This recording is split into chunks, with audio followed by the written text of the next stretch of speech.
So, Dean Ambrose is walking away from the WWE. Dean Ambrose, Jonathan Good, is walking away from the WWE. I sit here days after all this information has been released. I sit here and I tell you with a straight face, I am not surprised by this news whatsoever. In fact, I'm happy that this is happening.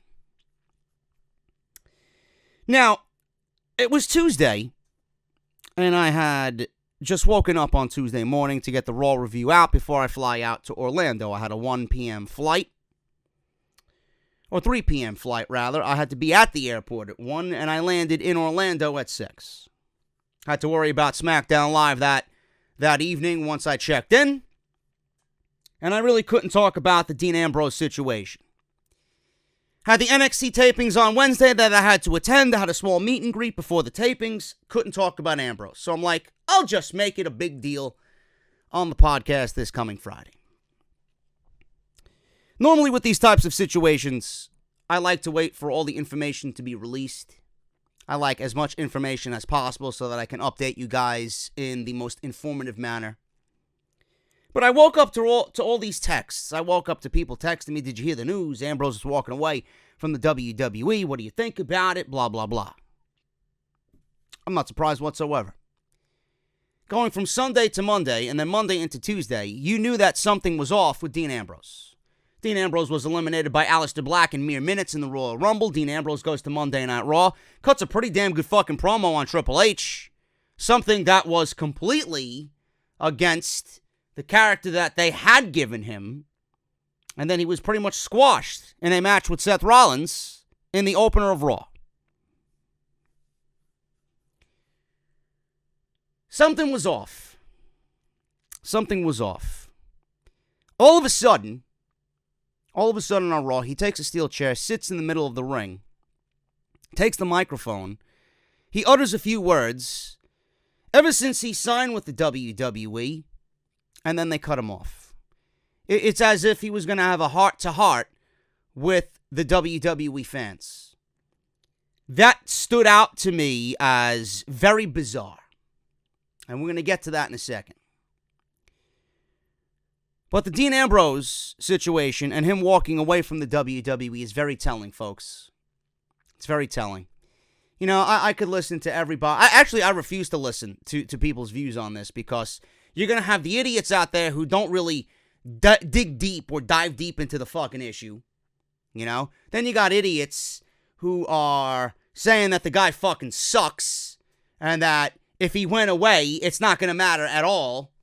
You cannot listen to people with such a skewed opinion on such a big deal. Do you realize how big of a fucking issue this is? Do you realize that a guy like Ambrose walking away from the WWE, do you realize what that is going to do to this fucking company? Do you realize what this is going to do to the landscape of what's going on right now with all elite wrestling? A guy like Ambrose is walking away. You don't think a guy like Ambrose, who was looked at as the fucking Cal Ripken Jr. of WWE, a guy that they called upon to wrestle 300 days a year. Guy never missed a fucking day until he got hurt. He had that long stretch of just being there when they needed him. When a guy went down with injury, they called upon Dean Ambrose because they knew he could fit right into whatever role they needed him. You don't think a guy like Dean Ambrose, a guy who I'm sure is fucking looked at and respected in the locker room for what he's done with this company, you don't think that's a big deal with him leaving? This is a snowball effect. Guy like Ambrose walking away from guaranteed fucking money. And I mean guaranteed money in the sum of $1 million downside guarantee. That's not including bonus. It's not including merch. It's not including revenue from the video game. Guaranteed money. Guaranteed money that would give him job security. Dean Ambrose looks like the type of guy that is not frivolous with his money. He's not going to go out and lavishly spend on shit that he don't need. Guy looks like he saves his fucking money, appreciates the fucking work that he's doing enough to save for his family and create a life for his family. You don't think a guy walking away like Ambrose is going to be a big deal? They offered him $1 million. 7 fucking figures to stay with the WWE. He's going to turn that down? The answer is right in front of your fucking face. And this is what I don't understand about the WWE and the people that fucking work there. And the people who are saying that this isn't a big deal. The answer is right in front of you. It's as if everybody who's disgruntled with your fucking company is giving you a cheat sheet to the biggest test of your fucking life. What is it? You either fix creative or you fucking perish. It's right in front of your fucking face. What is the issue? Why is everybody walking away? We're living in a day and age where WWE is going to double, sometimes triple the amount of money that you're going to make with anybody else. I guess money's not everything, huh? Money's not everything. And money should not be everything. Your happiness should be the one thing that is at the top of your priority list. It's always the 2 C's, right? It's either cash or creative. In this case, it's not the fucking cash. It's not the cash. It's always the creative. WWE either fixes the creative, they realize what's going on right now with the changing landscape of professional wrestling, or you fucking die and lose all of your top talent because that top talent wants to be treated with fucking respect. They want to be creatively free to do and make an impact in this business that they've dedicated their fucking lives to. I have said it every single fucking time. If I am in one of these guys' shoes, I would rather be creatively free and take a small pay cut than sign with the WWE in a time when right now they are creatively at the worst they've ever been. We all knew Dean Ambrose was creatively frustrated. Put yourself in his shoes. What would you be thinking if they gave you one of the best fucking heel turns in the history of Monday Night Raw and then ruin it by giving you a hokey fucking character that has absolutely nothing to do with the heel turn that they gave you? And this is not the only person. Hideo Itami. Sanity came out as of Friday. Where's Sanity? Says Killian Dane on social media. Tye Dillinger changes his Twitter profile and removed all WWE reference. This is going to be a snowball effect. And I laugh every single time that people says, or when people say AEW is nothing more than a t-shirt company. Shut the fuck up. Really? If AEW wasn't around, would Dean Ambrose be walking away from guaranteed money in the WWE? The answer is no. The answer is no. There is a real alternative brewing here, folks. And if you aren't on board, I suggest you get off and go grow a brain. AEW and the AEW effect is real. I will be mentioning it every single fucking week until they get a ring, until Double or Nothing, and I will be talking about AEW until they actually sign a TV deal and we see them on television on a weekly basis. The effect is real. The effect is absolutely real. The Revival, Sasha Banks, Shinsuke Nakamura, Dolph Ziggler. The list goes on and on. The list goes on and on.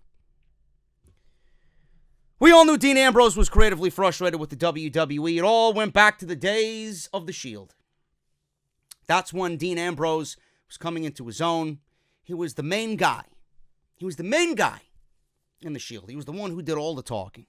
I was a big Shield guy before they fucking broke them up and began this Roman agenda. I loved the Shield. Their matches with the Wyatts are some of the best matches in the history of this company. I loved everything that they did. There was a moment on Monday Night Raw when the Shield were a threesome that without the Shield, more than likely, Raw would be absolutely dead and gone. Without the Shield, in that moment of time, those shows would have been absolutely fucking insufferable to sit through, just like they are now.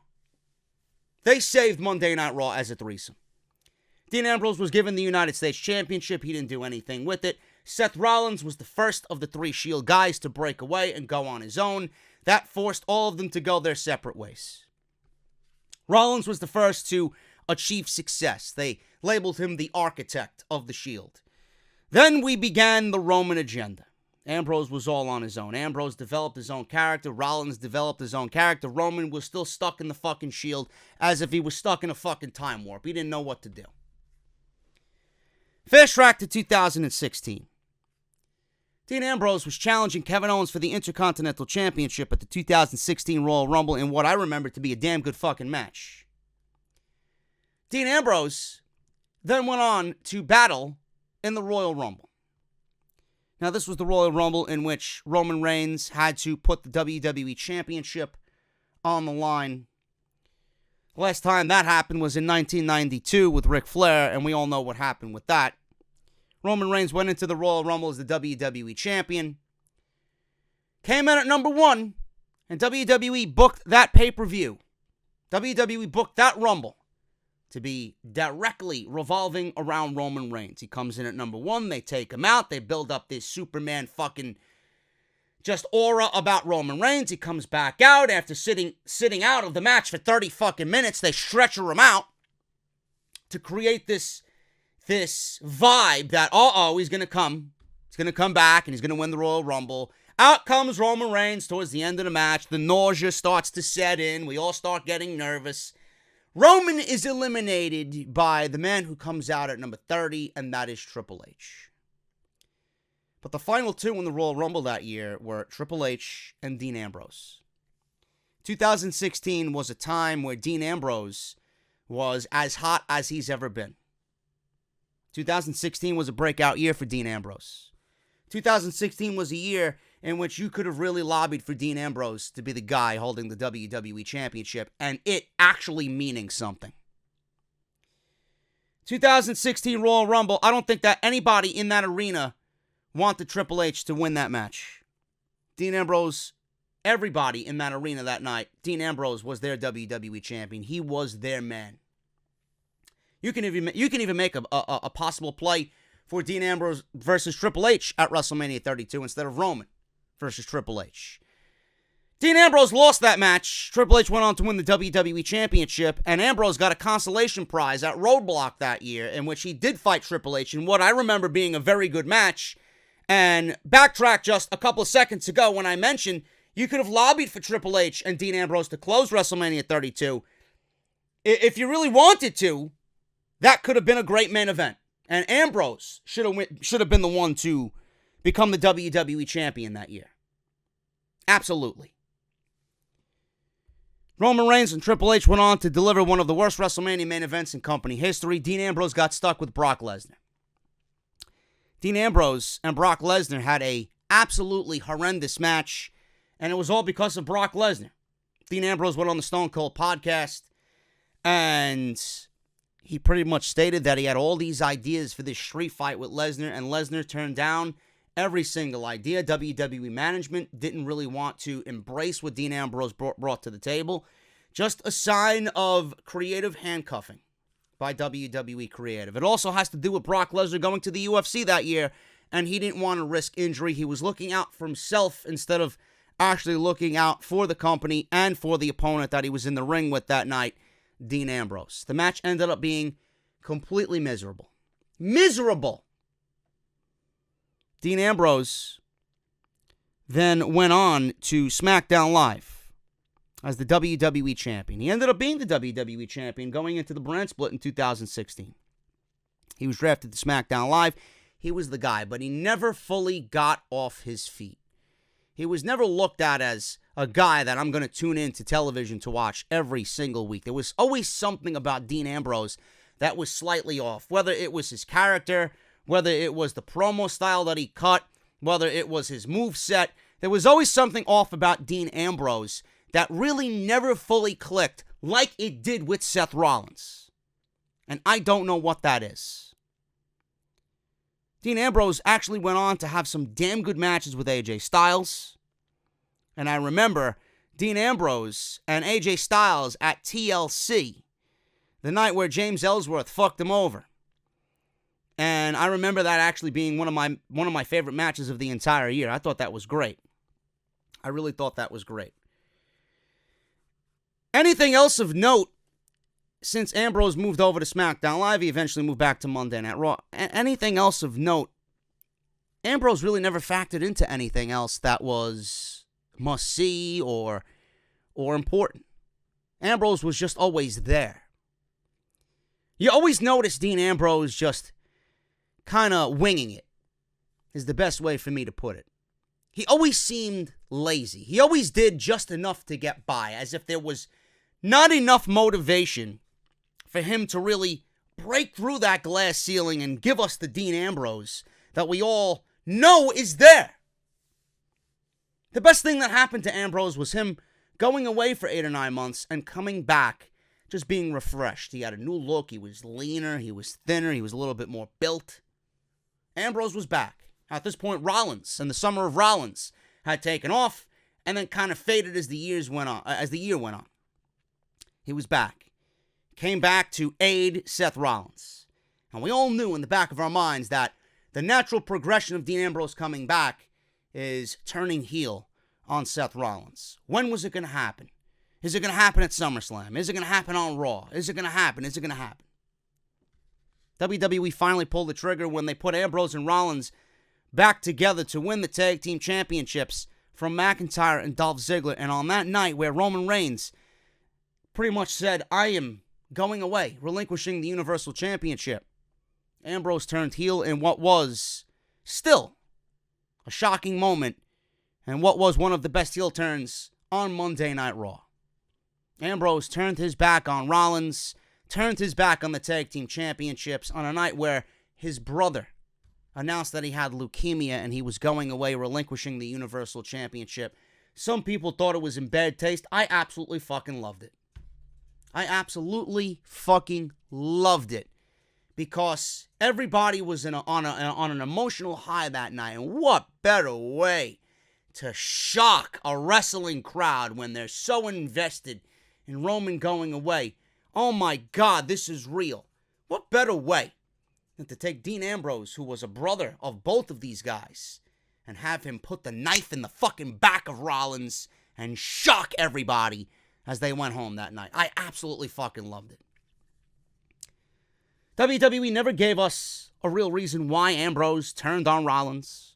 WWE never gave us a real progression to that storyline. Ambrose always floundered. It's as if they did it and they had no plans moving forward with Dean Ambrose. Dean Ambrose changed his character, puts on a brown leather jacket. Everybody was calling him Bane Ambrose.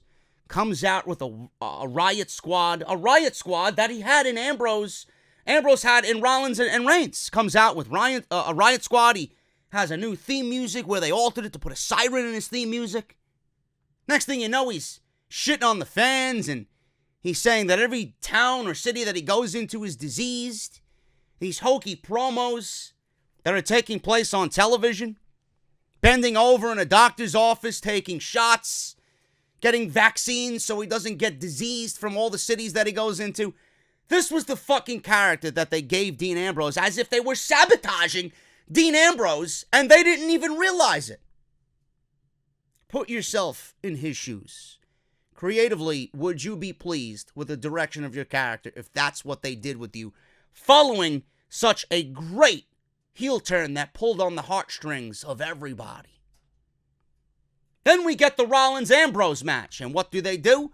This blood feud that was supposedly so personal over the Roman Reigns deal.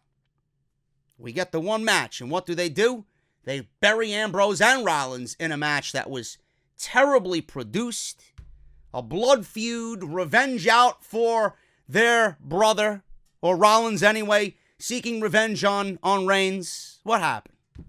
They start the match with a fucking wrist lock. Ambrose never recovered from the sabotaging of his heel gimmick. It's as if they didn't really know what to do with Ambrose at that time. Ambrose is now being linked to All Elite Wrestling. I'm not going to sit here and tell you that Ambrose is going to All Elite Wrestling. For all we know, Ambrose could walk away from wrestling altogether.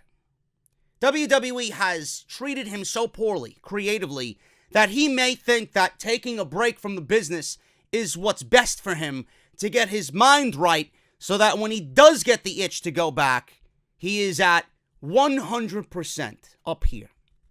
Rest your body and come back stronger than ever. Ambrose may just say, fuck it, and walk away. Ambrose can end up at Double or Nothing. WWE has absolutely nothing that they could do to prevent Ambrose from going to Double or Nothing. The guy's contract is up. Guy is not resigning after WrestleMania. Double or Nothing is happening on May 25th. What a fucking feather in the cap it would be for All Elite Wrestling for Dean Ambrose to show up as Jon Moxley at the MGM Grand Arena in Las Vegas, a town in which Ambrose already resides in. It's not out of the realm of possibility. But I am not going to sit here and speculate that Ambrose is going to be heading towards AEW. I know for a fact that WWE is afraid of AEW picking up Ambrose. I know for a fact that AEW has all eyes on Dean Ambrose's contract. And I know that they would love to have Dean Ambrose signed to their company. But this is a major deal that I don't think a lot of people are really talking about. With Dean Ambrose leaving, this is going to create a whirlwind of unhappiness with everybody. They look at Dean Ambrose. Most of these guys, with someone like Ambrose in his position, a lot of the younger guys on this talent that are feeling disgruntled, well, damn, if a top guy like that is leaving, what the fuck am I doing here? If a top guy like that, an influential guy like that is just getting up and outwardly saying, I'm not signing a fucking contract, and they know the type of money that this guy's capable of making, if he's walking away, what the fuck am I doing here? This is going to settle in, and it's going to be terrible for the WWE.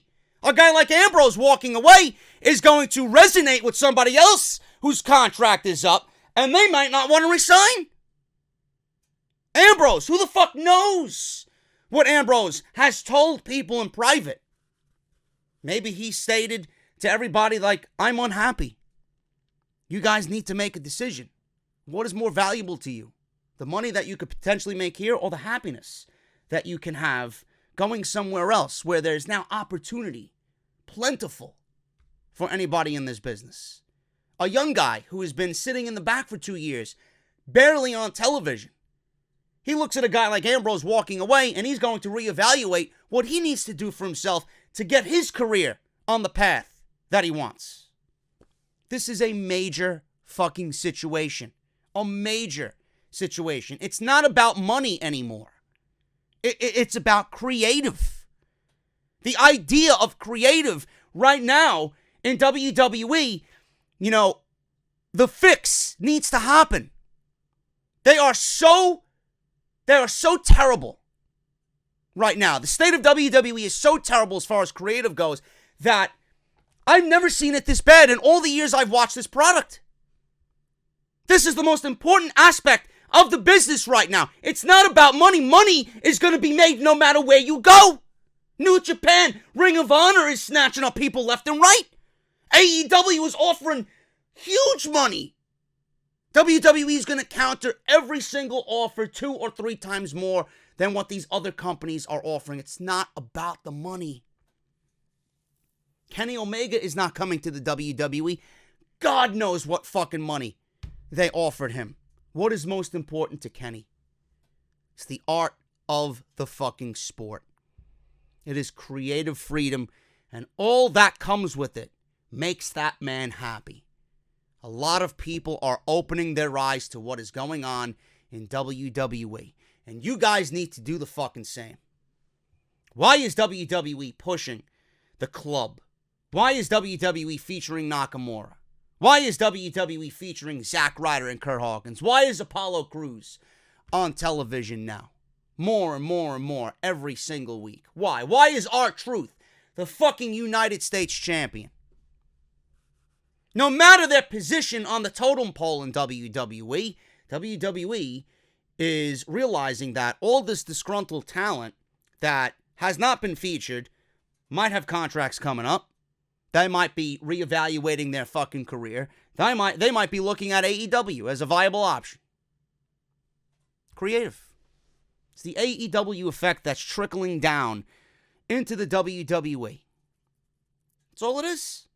It's like the fucking T-virus in Resident Evil. I mentioned this on an off-the-script extra I did on Thursday night. It's the fucking T-virus infiltrating WWE. Everybody is going to realize that there's life after WWE. Money's going to be there. Creative is going to be there. These other companies are going to be giving them creative, something that WWE right now has not gotten right, and something that WWE cannot give them. What else would happen if Dean Ambrose walks away from the WWE? Well, there's no more Shield. There's no more relying on the Shield. You can't bring the Shield back together as a fucking plan B when Roman Reigns comes back and you start shoving him down everybody's fucking throat.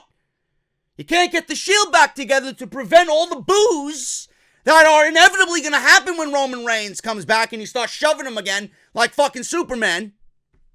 Can't have the Shield. What are you going to do? Shield exists with Reigns, Rollins, and Ambrose.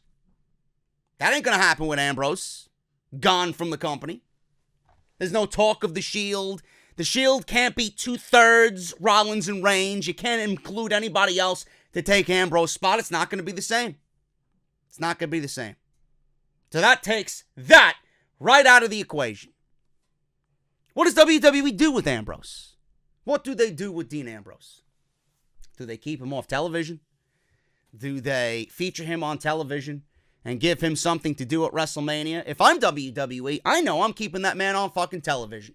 Because everything that man has done for the fucking company, I would want to feature him and thank him no matter how he feels creatively about the direction of his character or the creativity that the company right now is offering everybody, which is garbage. If I'm WWE, I'm keeping Dean Ambrose on television. Just as a thank you. And I think Dean Ambrose wants to be on television. It's WrestleMania season, for Christ's sakes. The bonuses that he's going to be making at WrestleMania, I'm sure that's guaranteed money that he would like to have. WWE can't keep him off television. And even if they do, what good is it going to do? Now I'm hearing reports that WWE is going to keep Dean Ambrose off television, right? They're not going to feature him for one reason or another, WWE. And I could obviously see this. I could definitely see this happening. Dean Ambrose is on television. He's already stated that he's not going to resign with the company. WWE put out a tweet saying that Ambrose Jonathan Good is not going to resign with the company. What if Dean Ambrose is in the locker room infiltrating and getting into everybody else's ears? Yeah, you guys have other options. Yeah, this is what I'm doing. I don't really want to be here anymore. And you guys should really evaluate what you guys want to do in the future as well. Maybe they feel that Ambrose could be a cancer to the locker room, spreading negativity from one guy to the other. Now, that's an option, but WWE has already laid the groundwork for that to happen. You don't need Dean Ambrose to infiltrate everybody else's fucking mind and get into their ears to realize this. Everybody's realized this already. This has been an issue for years. You don't need Dean Ambrose going into the locker room telling these people what they already know. Dean Ambrose is not going to be a deciding factor on that. Dean Ambrose is going to be a fucking eye-opener with the guaranteed money that the guy is going to be making and end up walking away anyway. If Dean Ambrose is walking away, what's stopping anybody else from walking away? They already know that the company is suffering creatively. You don't need Dean Ambrose in the locker room telling everybody, like I said, what they already know. So I'm keeping Dean Ambrose on television just for the sake of a thank you. And WrestleMania season would probably be better with Ambrose on television then off. Then you got some people saying, oh, Ambrose sucks. Ambrose was doing nothing anyway. He's boring. These are clowns that I don't know why you listen to. It cuts both ways. It's not Ambrose's fault 100%. It's not WWE's fault 100%. WWE and Ambrose, 50-50. They fucked him up. By fucking Ambrose up, that made him unhappy. All these ideas, all these things he might have wanted to do, was not able to do them in WWE. He's just there. He goes with the flow. Goes with the motions, right? He's just riding that wave until he hits a fucking wall. There's no motivation there. How can one be motivated if you're constantly told, no, you can't do this? How can one be motivated if they have already sabotaged your fucking character and you just came back from injury? You had all these ideas with Rollins and Ambrose and the IC title and turning heel, and they fucked it up. How could one have motivation if what you're doing on Monday Night Raw is what they're doing with Dean Ambrose? How? I don't think any money in the fucking world could make me happy. Creativity. The creative team in WWE is the most telling thing of all as to why everybody's walking away. Now, I do want to make mention. I am not completely sold on this being legit. I'm not. I'm absolutely not sold on this being 100% legit. It more than likely is, but I need to bring another aspect to the table as far as this Dean Ambrose situation goes. Part of me honestly thinks it's a fucking work. Honestly, I feel part of it is a work just based off what we've seen on Monday Night Raw. And then if you guys were watching WWE.com, they released a Dean Ambrose exclusive as to him talking about Nia Jax and whatever happened with Nia Jax on Monday Night Raw. Part of me wants to say it's a work. Now, the last time that WWE released someone not re-signing with the company was back when Kevin Nash, Diesel, was not re-signing with the company. They stated that Kevin Nash is not going to be re-upping his contract. We wished him the best. He went on to WCW. The NWO got started. They did the same thing with Dean Ambrose. Jonathan Good has requested that he's not going to be signing a new contract with the WWE. We thank him for all that he's done with the company, and we hope one day that he returns soon. I looked at that, and I thought to myself, man, that's fucking weird. Now, what a lot of people really aren't talking about is something that was reported immediately after the new year. And I reported on it right here on Off the Script. And I want to think that this might be what they're talking about, but probably not. I'm 75-25 on this entire thing. It was reported by Meltzer and Wrestling Observer Live that WWE management was excited with what the new year was going to bring, that they had this big storyline that was going to really kick off the new year. Nobody knew when it was coming. Nobody knew when it was going to happen or what it would lead to. All that Meltzer was told is that this is going to be a big storyline. People in the company, management is really excited about what this is going to do as far as bringing that excitement back to the WWE. Nothing has happened yet. We got this new era where there's no changes. There's no changes to anything on Monday Night Raw. The company is the same that it was back in 2018. Only this time we got the McMahons back on TV. Nothing's really blown us away as far as company angle. There's no big angle going into WrestleMania. Ronda Rousey and Becky Lynch was already happening. We were on the road to that. Rollins and Lesnar really isn't all that big for WrestleMania. Kind of predictable if you look at it.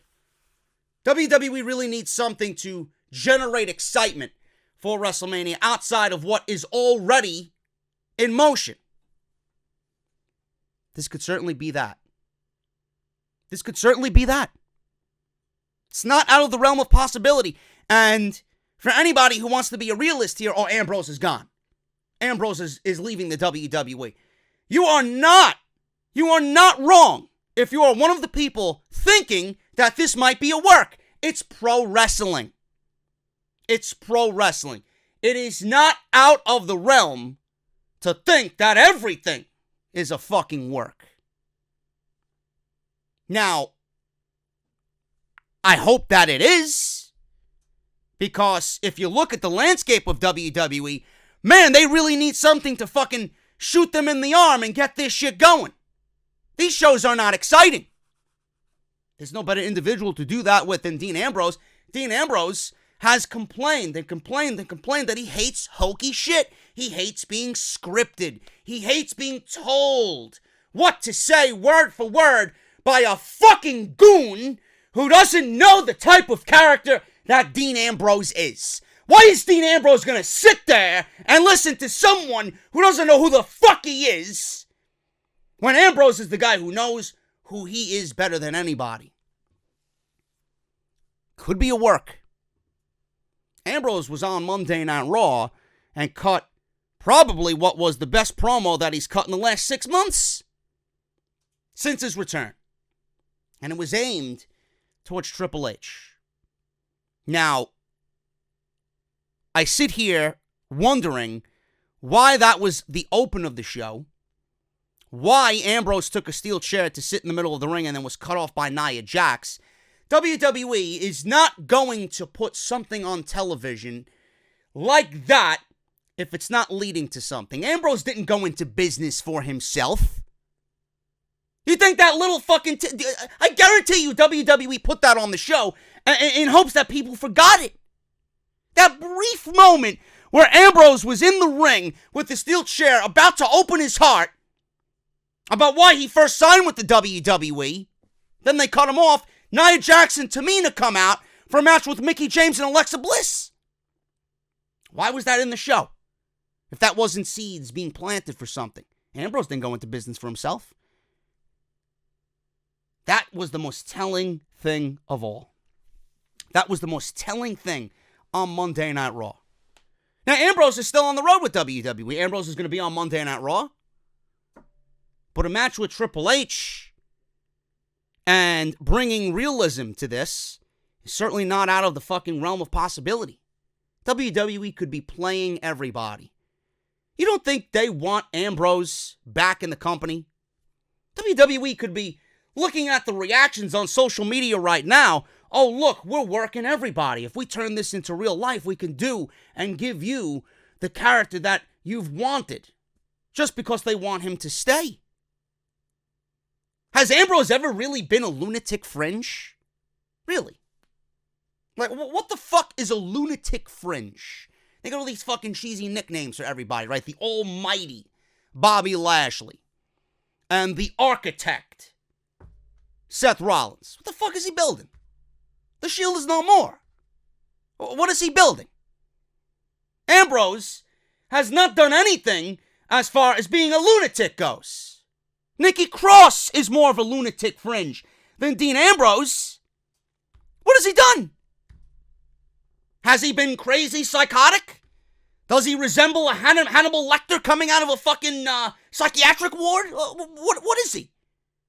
He's Dean Ambrose. He's bending over, taking needles in the ass to be vaccinated. Doesn't really speak to me as being a lunatic. They could probably be in Stamford, Connecticut right now saying to Ambrose, well, look at all the social media reaction that we got from this. Even them announcing Jonathan Good not signing with the WWE. When has WWE ever been in a position to outwardly just make contract talks or notice of contracts public? This is a company that doesn't make anything contractual public. Not with AEW now on the radar. All these signs can obviously be pointed towards a work. Ambrose is the disgruntled WWE superstar. You know, how many times have WWE had something with real life feel make it to television and ends up being the best thing on television? How many times? Every single time that a dose of reality is brought into WWE television, it's so great to see. Because we don't know whether it's real or if it's part of the fucking show. You know? I think it's great. And if it ends up being a work, this could be something that really kicks off the Dean Ambrose character that we've longed to see for so many years and that WWE has suppressed all this time. So it's not out of the realm of possibility that this is a work. I don't know what's going to happen with Dean Ambrose, but if Ambrose is really gone, if Dean Ambrose is really going away from the WWE, this could be great for Ambrose, and it could be terrible for WWE. It really can. You know, Neville went away. Neville looks more refreshed than I ever remember seeing him. Seriously. You know? Anybody that goes away from something that they just genuinely dislike all these years, you go away and starting fresh in something new is... it's just something that naturally needs to happen. Ambrose could be a different man if he ends up in AEW, takes a little break, ends up in AEW or wherever he ends up. We could see a completely different human being than what we've seen in the last year and a half on WWE television. Completely different individual. You know, Nick Markakis was a NL All-Star this year. WWE. The Atlanta Braves picked him up on a whim. I look at WWE with Ambrose's situation, and I look at Nick Markakis with the Braves. He just signed, again, with the Atlanta Braves. Good. I enjoyed what Nick Markakis brought to the table. You know? Wherever he came from before the Braves picked him up, obviously he was unhappy. Turned his fucking career around at 36 years old with the Braves, batting .300, made the All-Star team, was a vital part of them making the fucking playoffs. Change of scenery is usually very good. 9 times out of 10 for a guy like Dean Ambrose. A guy like Nick Markakis. You know? Who knows where Bryce Harper might end up? Could end up in Philadelphia. I hope not. Could end up with the Padres. Could end up with the fucking Yankees. A change of scenery is going to rejuvenate Bryce Harper. He's always been a good ball player, but he may even be better. We may see the best yet of Bryce Harper if he gets out of Washington and goes somewhere else. This is going to be great for Dean Ambrose if legit. This is going to be terrible for WWE if legit. Because a guy like Ambrose, if he walks away from the WWE, this is going to be a snowball effect that they don't want. Now they're scrambling to sign everybody to 5-year deals. Normally WWE does 2, maybe 3 years. But they're locking everybody up because they don't want to worry about AEW. The AEW effect is real, folks. Ambrose just took it to the next level. And if you don't think it's real, you really need to open your fucking eyes. If this is legit, this is going to be a major issue that brings a whole slew of problems to the WWE. If it's a work, this could be the best thing that Dean Ambrose has ever done for himself in the WWE. And I really hope that it is. I truly hope that it is. Rollins got his shot. Reigns has gotten shot after shot after shot after shot. Ambrose was given a run with the Intercontinental and WWE Championship. He was the face of SmackDown Live, but he never seemed to get off his feet. He was always just there, like I mentioned before. Everybody else in the Shield has had that one moment in which it made them be on top of the world. It gave them a spotlight. Fans looked at them as like, yeah, this is the guy. This is his breakout moment. When has Dean Ambrose ever had his breakout moment? The heel turn on Seth Rollins? That could have been it. Look at how fast WWE fucked that up. And somewhere in WWE, they know that they had to have fucked that up. This could be Dean Ambrose's breakout moment for his WWE run. And Renee Young could be playing into it all. You know, whatever decision he makes, I love him, or whatever she's posting on Instagram. You think Dean Ambrose wants to be away from Renee Young? His wife? They travel together, right? They're constantly together. They're a married couple. How would you feel if you're away from your wife all week, weeks apart from your wife? You know, that's got to be hard on them as well. And like I said, the snowball effect, if Ambrose leaves and Renee Young's contract is up, she's probably going to end up going where her husband is. This is going to be a terrible situation. But does Ambrose and everything that comes along with the WWE, the money, his wife being there, right? And this could be the one thing that finally made WWE give Ambrose what he wants. Creative freedom to be the character that he wants. A work, possibly. That's what I've been thinking about all week. That's what I've been thinking about all week. This could possibly be a fucking huge work. But the influence of him leaving is going to resonate with a lot of people. And this is a huge deal. If this is legit and he walks away, man, what this could mean for everybody else in the company. Seriously. This is going to be one of the biggest stories going on into the spring this year. And I'm going to keep my eye on it for sure, following every move that Ambrose makes. This is Off the Script, guys. Thank you so very much. 259. This is part number 1. We got a whole fucking slew of news on Dean Ambrose and this Dean Ambrose situation. Sanity frustrated with WWE Creative. Hideo Itami granted his release from the WWE and everything regarding Ambrose. Why he grew frustrated. What is WWE's plan with Ambrose? Creative was told nothing about Dean Ambrose's exit from the WWE. Is he headed to All Elite Wrestling? Do they even have an interest in Dean Ambrose? More on it possibly being a work storyline. The plans that Ambrose had for the Royal Rumble that were canceled. And WWE management now afraid more than ever that superstars are leaving the WWE, man. All this plus so much more right here on Off the Script. We'll hit the introduction, and I'll be right back right after this. Off this shitty fucking product by coming on here and speaking the fucking goddamn truth about this fucking filth. And I can book a better show taking a fucking dump after eating my fucking Chipotle chorizo with extra cheese. I don't give a fuck what anybody has to say. Have I ever? Of course not. WWE is great, man. Fuck you, Japan, and Kenny Omega, Okada. Delete!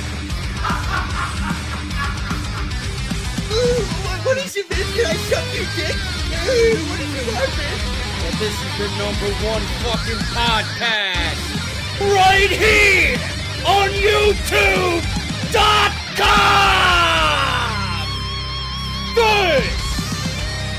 This is Off the Script. Man, I had a great time in Orlando at the NXT tapings, man. I loved being there at Full Sail University, so much so that I will be in Toms River, New Jersey this coming Thursday for the NXT live event in Toms River, man. So I can't wait to hopefully see some of you out there as well, man. I got addicted to being at Full Sail. And you guys will definitely be seeing me on television because I was sitting hard camera side, so you'll be seeing me right on television. And it got chilly, so you're going to see me with my Tommaso Ciampa Blackheart t-shirt, and then I'm going to be seen wearing my leather jacket because for some reason they turned on the air conditioner in the building, and it was already fucking cold in Orlando, by the way. 40 degrees in Orlando when I was down there, man. Really, really shitty weather. And then I come back to New York City, and it's fucking 10 degrees. But anyway, I had a great time, man. Not going to reveal any spoilers, but I'm telling you right now, I think I found my new favorite wrestler in all of NXT, man. Eric Bugenhagen. Remember the name. Remember the name, man. He came out, and man, was this fucking guy over. Holy shit. It's as if he's my spirit animal. I looked at this guy, and I'm like, man, this guy's fucking awesome. Comes out playing air guitar and he's air drumming. I can't wait to see if he actually makes television, man. He looked great. You know, he was in a match with Drew Gulak before shit really broke down with Gulak, which you guys will see. I don't want to reveal any spoilers, but man, I had a great fucking time. And I'm definitely going to be back down there in Orlando for some more NXT tapings, man. That was a really fun time. And I want to thank everybody that came out. The group of guys that were sitting behind me, you guys were very hospitable. Really appreciate you guys as well. I didn't get any names because I was just so excited. I want to thank everybody that came out to the meet and greet, man. I got to personally shout out Mike from Central Florida, I believe. He came with his cousin, if I'm not mistaken. So, Mike, thank you for coming on out. I really appreciate you coming by, and you got the 100,000 subscriber t-shirt, man. Thank you so very much for that. I want to thank Adonis Parker as well, man. Listen, whatever I talked about with you, bro, keep on doing what you're doing. He is actually right now being trained by the Dudley Boys, and it's going to be big, man. It's going to be a really, really special thing for him. Being trained by the Dudley Boys, he's going through the motions of becoming a professional wrestler. Him and I talked for a little bit, and it was just really a humbling experience, man. So, Adonis, thank you so very much, man. Keep on doing what you're doing, and I hope to see you again. And maybe, man, who the fuck knows? I'll be calling one of your matches in House of Glory, or maybe somewhere else. Hopefully, I'm promoted by then. I want to thank Jakari. Thanks for coming out, man. He was gracious enough to give me a 0 fucks given gold coin, which I will be handing out to everybody because that's just who I am. I want to thank Eric as well for coming on out. And I hope you and your girlfriend, or wife rather, really have a great time going forward, man. It was really nice hearing your story as well. And everybody else that came out, man. Thank you guys so very much for everything, and you guys were so great. There was someone who couldn't make the meet and greet, and I want to go into my Twitter DMs because this was actually one of the most humbling experiences I think I've ever had to go through, man. Nathan Hawk, his parents actually were from Quebec, and he couldn't make it. So his parents were already vacationing in Quebec, and I'm sitting at the bar, and I see this older couple just sitting across from me. And they're looking at me, and I'm like, I wonder if they know who I am. They come on over, and they ask if I'm JD, and they're showing me their phone with messages with their son.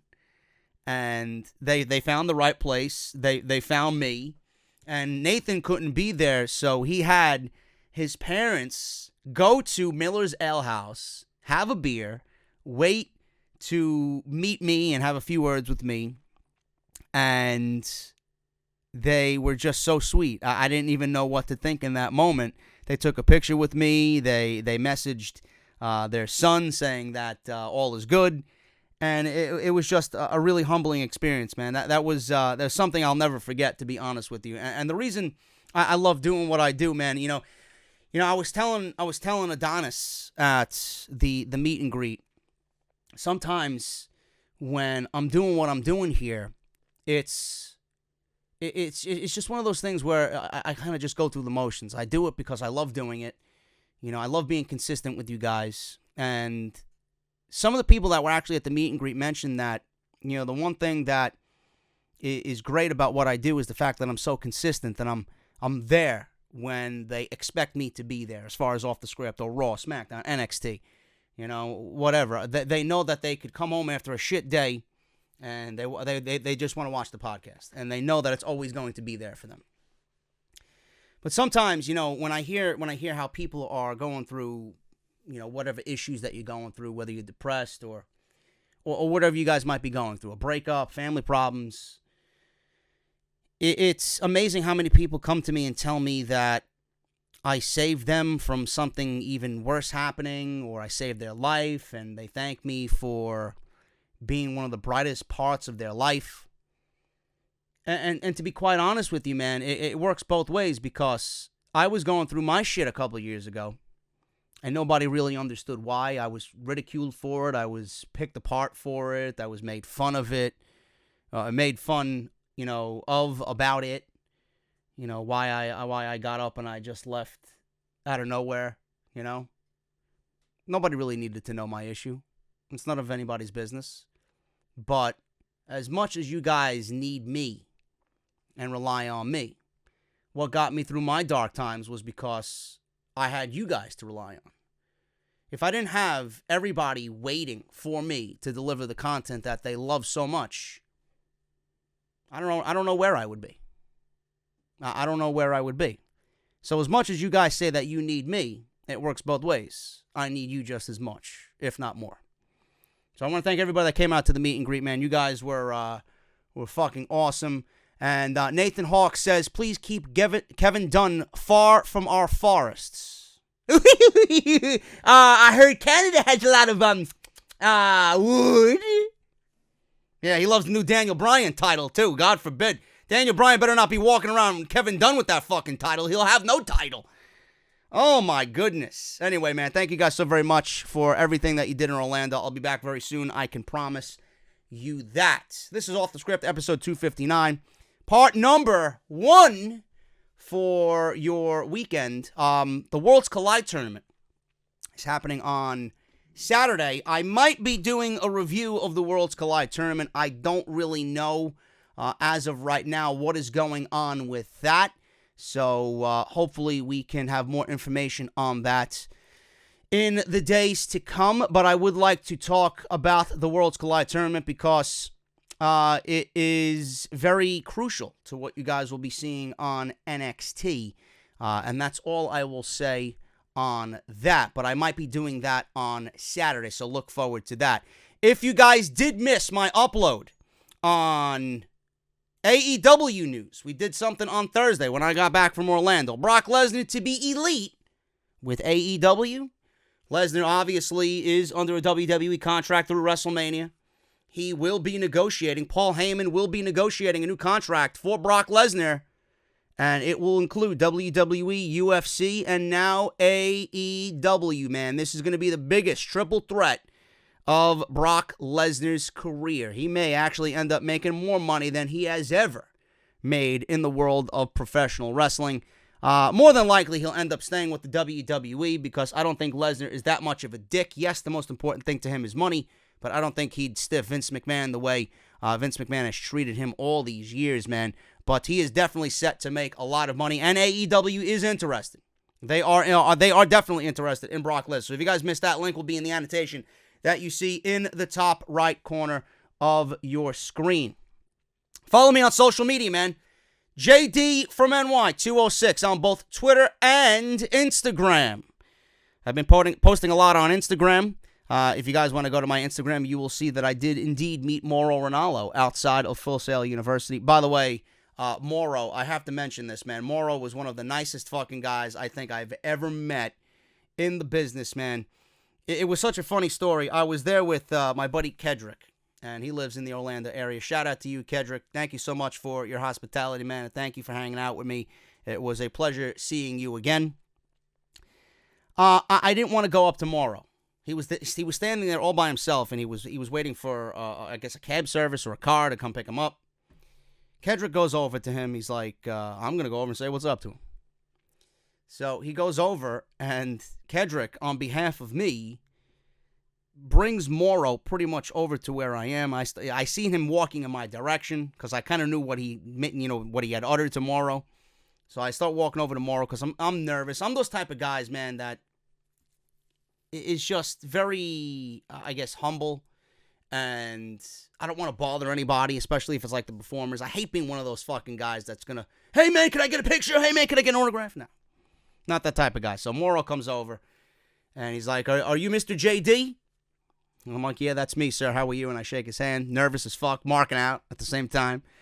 And I tell him, I just want to tell you how much I appreciate the work you've done with NXT and how much of an influence and an inspiration you are to what I do as far as commentary. I told him I do commentary for The Amazing Red and House of Glory. He knew who they were. Obviously, he knows who Red is. And I told him that every time I listen to you, it makes me want to get behind the commentary booth even more so. And every time I listen to you, I want to be better every single time out.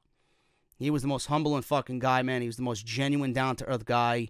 Very appreciative of everything I said, and he willingly took a picture with me, man. So something I'll never forget, man. He's so fucking super nice.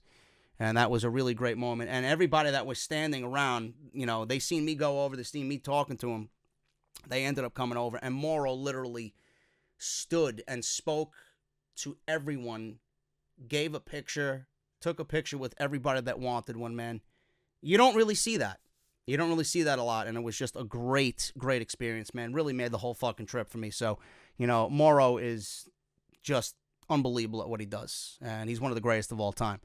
So if you guys want to go see that picture, man, it's definitely on social media. My Instagram page and my Twitter, at JD from NY206. Follow me on Twitch, JD from New York. Hit that subscribe button down below. Turn on that bell for all notifications. Patreon.com/JD from NY206. If you guys want to support the podcast on Patreon. Ladies and gentlemen, new t-shirt alert. It will be going live this weekend. And this is the unveiling. 1, 2, 3. There it is, man. Are you in my elite? Coming soon to bonfire.com. JD's Elite coming soon, man. Shout out to Sal Rex, my buddy Sal Rex, who takes care of all my thumbnails and the layouts for the podcast. He's the mastermind behind this shirt. Going on sale tomorrow. I'm hoping to get it up, man. So I will leave you guys a link in tomorrow's video where you can purchase this beautiful new t-shirt, and I hope that we blow the Negan design out of the water. This was going to be available on Barbershop Window, but the Barbershop team got back to me. They love the design. They just don't want to put it on the website because it says Elite on it. So I got to find other avenues to go and put the shirt for sale for you guys. But it is approved, and we're going to be selling it tomorrow, man. So look out for that. If you guys want to go to Barbershop Window, barbershopwindow.com/offthescript. Use code BSHOP10 for 10% off all of your orders. You guys can see there we got all these different designs, 17 in total. Make sure you guys go get your t-shirts. Represent, man. WrestleMania weekend's coming up. I hope to see a lot of you goons wearing some of the merchandise, man. So make sure you guys go to barbershopwindow.com/offthescript. Shout out to Harry's, man. They are the official sponsor of the show. Harry's.com/script. You guys know I've been using Harry's. I've been promoting Harry's for over a year. I found out through my father. Found out through my brother.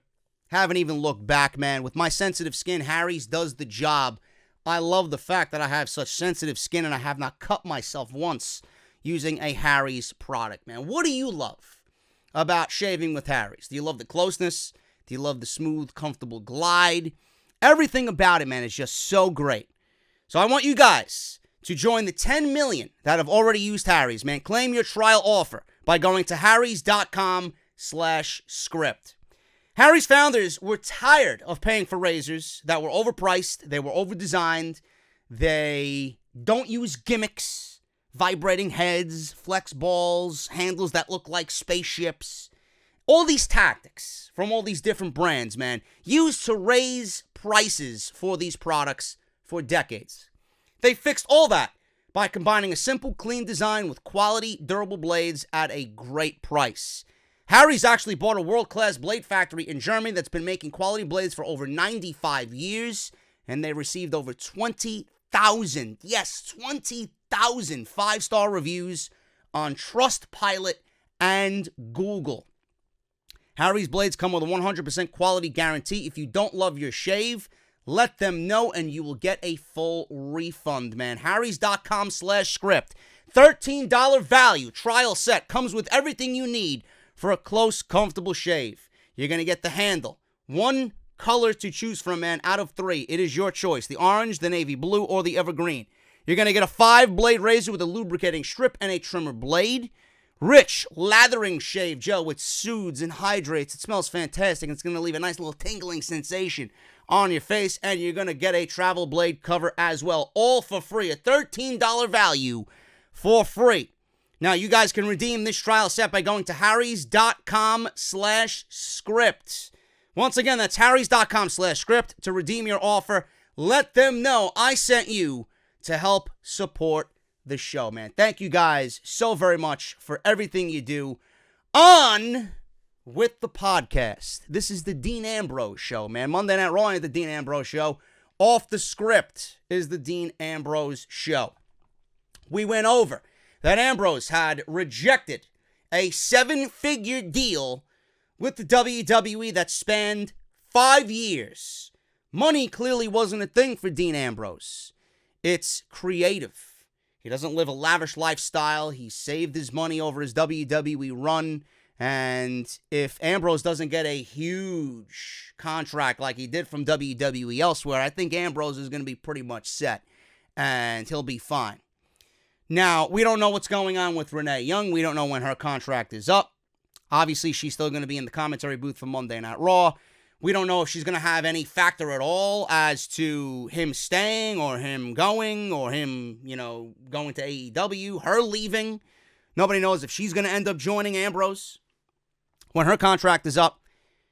But why did Dean Ambrose grow frustrated with the WWE? Well, it was reported by the PW Torch. This was the original article that released on Tuesday. PW Torch. That Ambrose has long been frustrated with the creative direction of his character in WWE. He made it clear over the weekend, Royal Rumble weekend, that it's not about the money, and he doesn't plan on re-signing with the WWE. Now, Dave Meltzer explained on the Wrestling Observer Live, Ambrose's frustration in WWE could be rooted in the awful promos that he had been given to read. Meltzer says, and I quote, "There are situations that he didn't really like, doing hokey things. I know that to be true. I know that he doesn't like scripted interviews. He gets really mad when he's doing hokey scripted interviews. That's pretty much well known. So what's he going to do?" And everything like that, he's been pushed so far as a pretty big star in the company. End quote. WWE television is very controlled. Superstars are given lines to read, and they really have to do what they're told. This obviously didn't fit with Ambrose, and he wasn't comfortable reading someone else's version of who he is. Like I mentioned in the beginning, how much you think Ambrose could take if you're looking at some. This is what we're gonna have you do over here, man. We're gonna have you sit in the doctor's office, and you're gonna take a big needle right in the ass. And we're going to dress you as Vane, and we're going to give you a riot squad to come out with you. Oh, we're going to give you sirens in your theme music as well. And you're going to go on shitting on the fans, because that's what heels do, man. Clearly he didn't want to do that. Nothing about that speaks to me as being a lunatic. You're a lunatic if you fucking willingly take this garbage. That's the only thing I could think of. Lunatic. You're a fucking lunatic if you think this is right for your character. Surprised you didn't say nothing months ago. Years ago. There's nothing about Ambrose that's a lunatic. Guy was talking to a fucking plant. Mitch the Plant. Remember that? Man, I'm surprised this guy lasted this far with the WWE.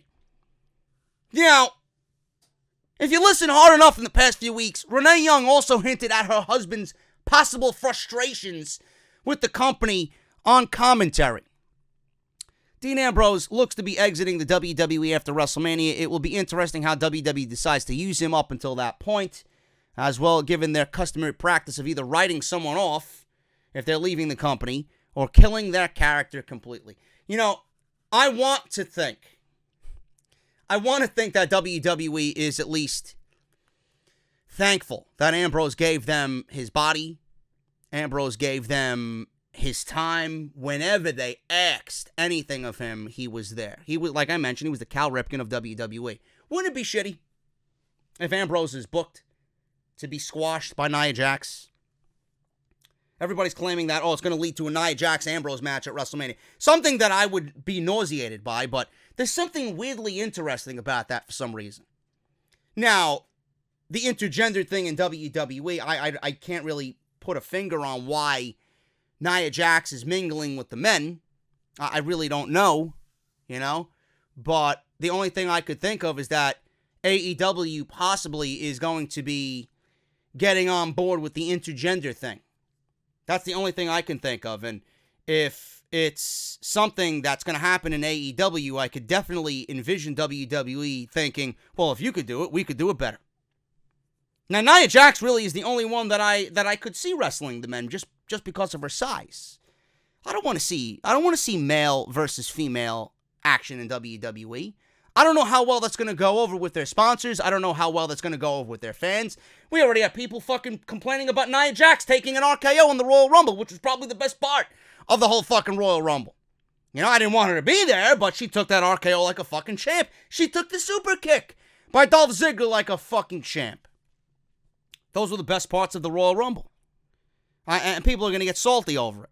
You know, this isn't a new concept, folks. This is happening on the independent scene where there's nobody complaining about it. The women actually love it. The women think it's a great thing for the evolution of women's wrestling. I interviewed Jordan Grace at the House of Glory School. She loves wrestling the men. She said it herself. That is the next progressive step in the evolution of women's wrestling.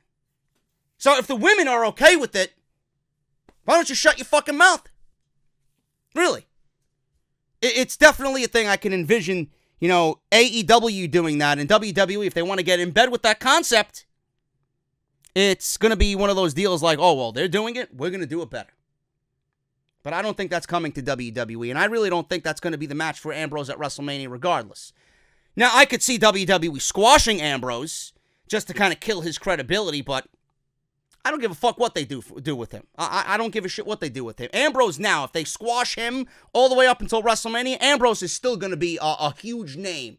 No matter what they do with him in the WWE. He's still going to be a highly sought-after free agent because they know what he brings to the fucking table. He's got that name value. He's a former WWE champion. He was part of the Shield. What, you think you're going to erase that by squashing him for 2 months? Give me a fucking break. That's childish. Absolutely fucking childish. And I would hope that WWE is a little bit more respectful of their fucking talent. WWE could keep him off television, but then comes the question, well, if he's off television, WWE could purposely freeze his contract. That's not going to happen. That's not legal. You can't do that. The guy's up in April.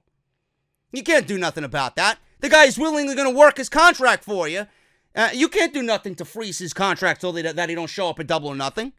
So I don't want to hear that issue either. The guy is up. The guy is up. So none of that's going to happen. Keeping him off television to kind of, you know, have him fall out of graces with the public eye. You know, Neville was more popular out of the WWE when he walked away than he was in the WWE. Everybody was wondering, what's happening with Neville? What's happening with Neville? The guy's name gained more traction with him being away. You think Dean Ambrose is going to be any different? Keep him off television. Soon as April, you've already made the announcement on social media. Oh, Jonathan Good's leaving the WWE. You don't think people come WrestleMania are going to be wondering, oh, what's happening with Dean Ambrose? What's his next move? They've already marked this on their fucking calendar. So whatever you do is not going to work. Keep him on television. Show the guy fucking respect. Use him for your program. Don't keep a WrestleMania payday away from him. Show him that you thanked him. Do you really want any more negativity to go to Dean Ambrose? Do you want him to possibly come back like WWE stated in their tweet? Oh, we hope Dean Ambrose returns to the WWE one day, as if they're missing him already. He ain't going nowhere. He's still contracted. WWE has 2 months to figure out if they could work a deal with him. 2 months, a lot can happen in 2 months. They could be negotiating a new deal right now for all we fucking know. You know? Try and do something to keep him. But don't bury him on television. Don't keep him off television. That's just going to show WWE's immaturity. And you can't be risking that type of stance against your employees. You know, you're going to drive a lot of fucking people. It's actually going to send a bad message to the rest of the locker room. Oh, what if I want to leave too? They're going to bury me on the way out, and I'm no Dean Ambrose. You know, nobody wants to do that. What kind of morale is that going to send through the fucking locker room? You know? It's ridiculous. So, keeping Ambrose off television or burying him is not the way to go about it. Put him on television and keep booking him in a strong way. He's going to be a hot commodity either way you look at it. Now, WWE Creative, no matter how many there are, 30, 40, 50, I don't know, 30 guys on the creative team, and this is what they did with the creative side of things. They were not even told of Dean Ambrose's exit from the WWE. Before the news got out, Wrestling Observer newsletter noted that WWE Creative wasn't even told of the situation. Nobody was told of the situation. Creative didn't know, although most believe the key people in the company were well aware of it. Triple H, Stephanie McMahon, Vince McMahon, Renee Young, they knew of it. There's an old phrase that goes, telephone, telegraph, tele-wrestler, or something like that. Basically means that if you want news to get out fast, then you need to use one of those three means of communication. That phrase was coined before text messaging and emails. Still, a very select group of people seemed to know what was going on with Ambrose until PW Torch broke the story. Now, I want to make mention of this because Wade Keller is more of a realist. And he's not the type of guy to break a story. It's usually a Meltzer or a Satin. Sean Ross Sapp is kind of dove into that pool as well in breaking stories. PW Torch really isn't, the type of newsletter, or Wade Keller's not the type of guy that's going to be breaking major stories. And it's more of an informative website. But if this was a work, would WWE go through the PW Torch? It's kind of it's a very interesting situation to think about. Normally they would go through a Satin, or they would go through a Dave Meltzer, right?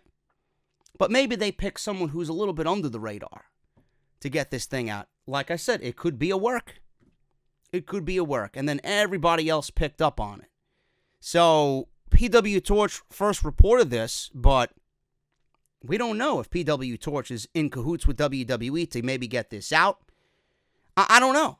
It's just a very interesting situation that they use PW Torch to break this news story. It usually would come from somebody else in the industry. Now, the fact that Nia Jax shoved Dean Ambrose out of the ring on Raw like she did makes everyone wonder if we'll see him on television again.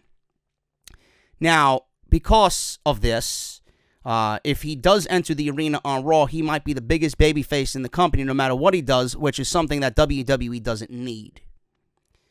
Now, I mentioned this to a few people that I spoke to already. With everything that's happening with Ambrose, the promo that he cut on Triple H, the fact that WWE released his contractual information on social media, people know of this story now. Ambrose is going to be more over after this week on Raw next week than he has been in his entire return. Again, part of me wants to say it's a fucking work. Part of me wants to say it's a fucking work. I just don't know. Some things are really bizarre and some things are not lining up. Some things are just not lining up. Now, obviously, with the news of him leaving, the first thing that comes into people's minds is, AEW, All Elite Wrestling. Mike Johnson noted on PW Insider Elite Audio that Ambrose's frustrations were in the way he was used creatively with the company. Everybody reported that. It was not a secret. He also revealed that when we should expect to stop seeing Ambrose appear for WWE if he doesn't re-sign with the company. Ambrose, he says, and I quote, was somebody who worked very hard for this company, but he was never a focal point on a solo act basis. Maybe that's the reason he's unhappy. We are told that this is a creative thing more than a financial thing, and that he's the type of person who, when he puts his mind to something, he's going to do it, but we have some time until the end of his contract. As of this week, all expectations are that Dean Ambrose will be finishing his WWE deal by the end of April, the beginning of May. End quote. Now, it's very interesting how AEW's Double or Nothing event is taking place in Las Vegas, which is where Dean Ambrose and Renee Young live. You never know what can happen in WWE or pro wrestling for that matter. That being said, if you have a WWE event coming around and you want to see Dean Ambrose, he might not be with the company next time they visit your city. Meltzer is still looking for the definitive answers in this situation, which could be on the way. However, he did discuss the idea during Wrestling Observer Live of Ambrose ending up in All Elite Wrestling when all is said and done. Says, and I quote, I don't think that they are looking to take too many guys from WWE, but if it's the right guy, yes. The approach is they want to do something different from the WWE. It's an approach that a lot of WWE wrestlers would like. So again, I'll probably know a lot more of this as it goes on. End quote. The big question now is where Ambrose could go next. With All Elite Wrestling opening their doors, that seems like a logical destination for Dean. He won't be able to wrestle under his WWE name, but I'm sure Jon Moxley could show up at the MGM Grand. Now, is All Elite Wrestling even interested in someone like Dean Ambrose. Meltzer goes into that and says, yes, AEW will want him. I quote, before there was that fear of leaving that everybody had. If you leave, you're done. You know, you look at a guy and guy after guy that leaves and nothing ever happened. And Cody was the guy who changed everything. It's like he left and became a bigger star. McIntyre to a degree as well. It's like the fear of being gone from WWE was not so much of reality, and now with AEW, it's like there's another place to go and really make good money if you want to. In the case of Dean, if he's a free agent in April, will they want him? The answer simply is yes. End quote. Whether Dean Ambrose signs a deal with the WWE or goes to AEW, which it's still possible if Dean Ambrose wants to sign with the WWE. There's 2 months, 3 months until his contract's up. We'll have to wait and see what he does. Anything could be on Ambrose's mind because his intentions weren't 100% clear, and a lot of people knew he was leaving, or not a lot of people, rather, knew he was leaving in the WWE in the first place. I mentioned already in the beginning, Ambrose could say fuck wrestling and take a hiatus. Clear his mind, get his mind right, come back, and be ready when he wants to. Or he could just show up in Las Vegas at the MGM Grand on May 25th. I don't know. I don't really know what's going on. But All Elite Wrestling is certainly a viable option. I'm not going to say it's something that is a definite, because Dean Ambrose is still a contracted employee with the WWE. He could be negotiating a new deal now. WWE could be reworking a new deal for Dean Ambrose. They could look at everything that has happened up until this point and realize that they got a real-life situation here that they could turn into a major storyline. Dean Ambrose, with everything that's happened already, with them releasing the contractual information on social media, saying that Jonathan Good is not re-signing with the WWE come WrestleMania. He's done after WrestleMania. They could turn this around and present a real-life situation and give Ambrose a real character that he's longed for in a major match with Triple H at WrestleMania. You know, they've already mentioned that Ambrose has never really had, and I mentioned this in the beginning, Ambrose really never got off on his own as a solo act. He was always just there. Rollins had his time. Reigns had his time. Ambrose had his time, but it was as if he was always overlooked. He was never the guy.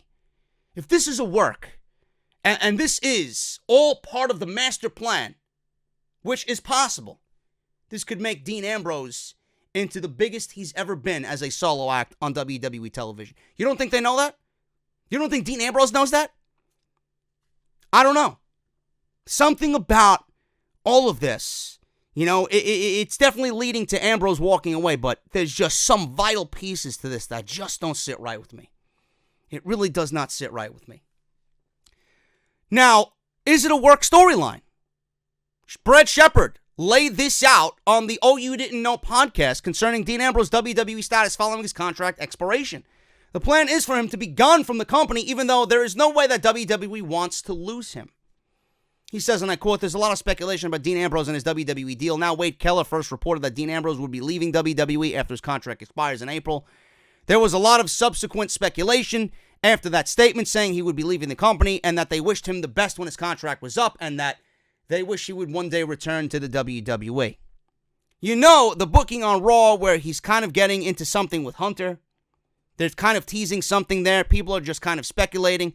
Is this a work? Is this a shoot? Are they doing this to work everybody? You know, I mentioned that the report coming out of the new year on The Observer mentioned that there was a major storyline being planned for the WWE going into WrestleMania. No one has made mention of that. This could be that. It's not out of the realm of possibility. Until things really happen, we don't know. You are not wrong in thinking that this is a work. You're not wrong. Because I am partially in the same boat that you guys are in. Now, it also comes with the bad if it's a work. It really does. If it's a work, you know, how does this go about? Or how does this kind of resonate with the locker room? How does this resonate with the locker room? You know, it's not good or bad, but, you know, if Ambrose really did have a problem with the WWE, is on his way out, and then they turn this into a work, that really doesn't sit well with the rest of the locker room. You know, It's something that doesn't give off a good vibe to me. You know, it just doesn't sit right with me for some reason. Now, there's a lot of speculation about Ambrose and his WWE deal. Wade Kellery mentioned, first reported this. Now, the booking on Raw, where he's kind of getting into something with Hunter, they tease something there. I have the answer to this question. The Dean Ambrose story is legit. He is intent on leaving WWE when his contract expires. That is true. That is not a work.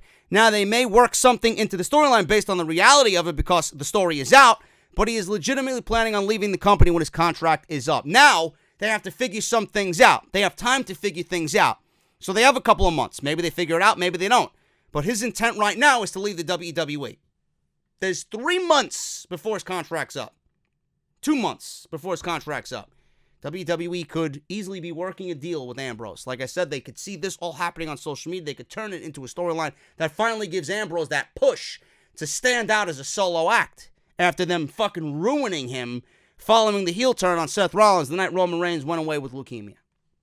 WWE have handled the Dean Ambrose situation much differently than the reports of this nature in the past. Instead of no selling and carrying on with the television show, they sent out an official response on the matter, which everyone took as a huge red flag. They never, since Kevin Nash, I said, never released contractual information on social media. Only when someone was released or when someone completely walked away and was done, not on WWE currently, they have never. And I don't see them playing into the fucking dirt sheet rumors. WWE does everything to avoid the dirt sheet rumors. Never would they announce someone's leaving the company while they're still under contract. That's a huge red flag. And again, you are not wrong in that situation. This tactic from WWE has led a lot of people to add their speculation that this whole thing is a work put up by WWE to have us all think that Ambrose is leaving only to swerve the fans later. Now, Brad Shepard continued to explain how WWE could be changing their approach to this kind of news leak. However, it shouldn't give fans any more hope that this is a worked storyline. Again, you are not wrong if you are in that boat. I am partially in that boat with you. I really am. Now, I would love it if it's a work. We need something that's going to generate this type of buzz going into WrestleMania. Everything that is happening at WrestleMania has already been planted. The seeds have been planted. Rollins and Lesnar, that's been planted for months. Becky and Ronda, that's been planned for fucking months. What else is happening at WrestleMania that's going to get people excited? Nothing. There's nothing at WrestleMania that people are going to get excited about. They need something to carry this show. WrestleMania season is their Super Bowl. This show, Raw, this company, WWE, needs something to have you just generate interest and watch their programming. This could be it. This could be it. Ambrose supposedly involved in cancel plans for the Royal Rumble. WrestleVotes has been on point with a lot of things. So when they tweeted out that WWE was working on a Rumble surprise, it was right for people to believe him. He posted again this week saying that the Dean Ambrose story was part of those plans, eventually. Therefore, new plans needed to be made, likely because Ambrose isn't staying with the WWE. They say, and I quote, "Not sure why I'm going down this road. Plenty of angry people won't believe it, but the big story was eventually going to evolve with Ambrose. This news altered plans. There's someone with a blue check verified status on here that I can confirm I shared this with prior to Sunday." End quote. We are not sure who they are talking about with this blue verified check mark, but I tend to believe WrestleVotes when they put out something. They are very in key or on point with a lot of things. Hopefully we'll find out exactly what these plans are. Maybe it'll be revealed via the dirt sheets or the Observer. We don't really know yet, but all I know is whatever happened with Dean Ambrose at the Royal Rumble was very bizarre. The fact that he was eliminated in less than 4 minutes and eliminated by Aleister Black, of all people. You know? So I don't know what those plans are. I can't really comment on that at this point, but we'll see what happens with Dean Ambrose and what these plans are if they are ever revealed via the dirt sheets. Now, WWE management is afraid of more superstars leaving the WWE. Ambrose situation is the real deal. And according to some, it is the real deal. According to some, they still believe it's a work. So whatever boat you're in, you're not wrong. Don't get your hopes up thinking it's a work. Mike Johnson commented on PW Insider Elite Audio that it is real. He also said it's real. And WWE management spent some time on Tuesday talking to superstars during SmackDown Live with contracts running up in the next couple of years. He says, and I quote, "I can say that after the Dean Ambrose news came out on late Monday, early Tuesday, there was a buzz of activity backstage at SmackDown Live as anybody that had a contract coming up in the next years or two were pulled into rooms and spoken to by management about signing longer-term deals, and all the wrestlers were sitting there looking at each other going, will you look at this?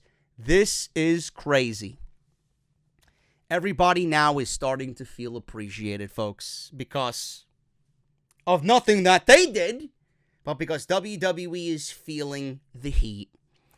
He says, and I quote, "So there definitely was, I think, the realization that people could potentially be leaving to go to AEW. WWE might be paying attention to it before and monitoring, as Triple H said, but there is definitely a cause and effect between Dean Ambrose making the decision that he's leaving and the news coming out and everybody buzzing about it. And yesterday at SmackDown, people being spoken to about new deals."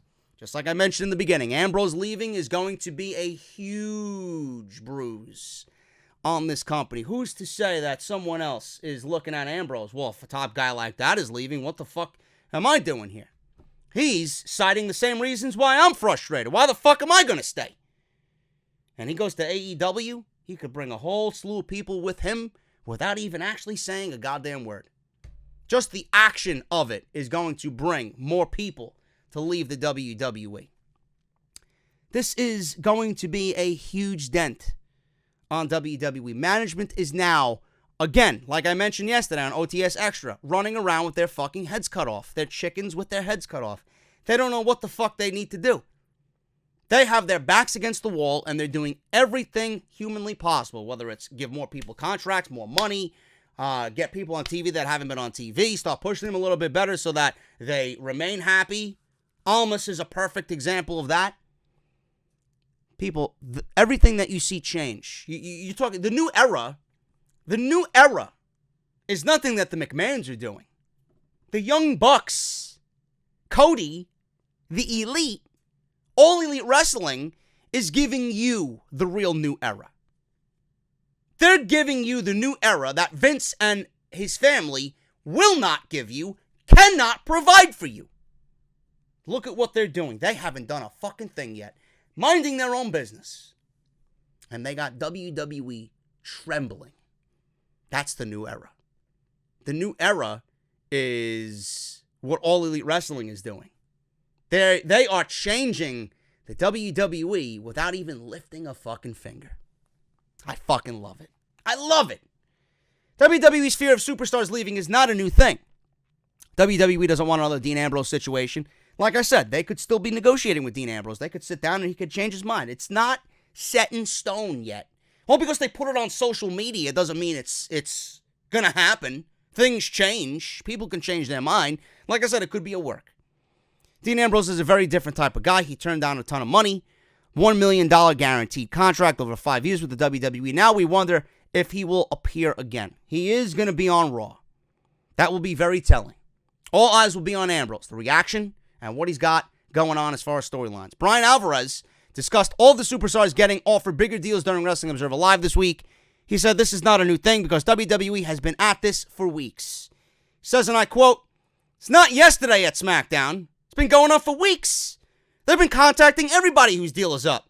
I don't know about everybody, but they've been contacting people whose deals are up, not soon, and they're offering them long-term deals with raises. So, I mean, if you think that AEW means nothing, I mean, it means a lot to a lot of these people," end quote.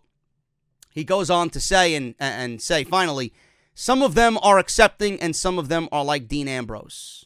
They're not," end quote. Seems like WWE is trying to lock down as many people as they can. Depending on the contract, superstars might be able to entertain different offers when their contracts are running up. Now the company's idea of someone's contract running out might not apply to them because they are apparently offering extensions and raises to a lot of people right now. Man, I swear to God, man, this fan rally in Vegas on the 7th is going to be very interesting. Very interesting. Listen, the Dean Ambrose story is very telling. And I'm telling you all right now that this situation is something that's going to be something that leaves a dent on WWE. You know? And what I said earlier, when is the last time WWE sent out, contractual information on social media?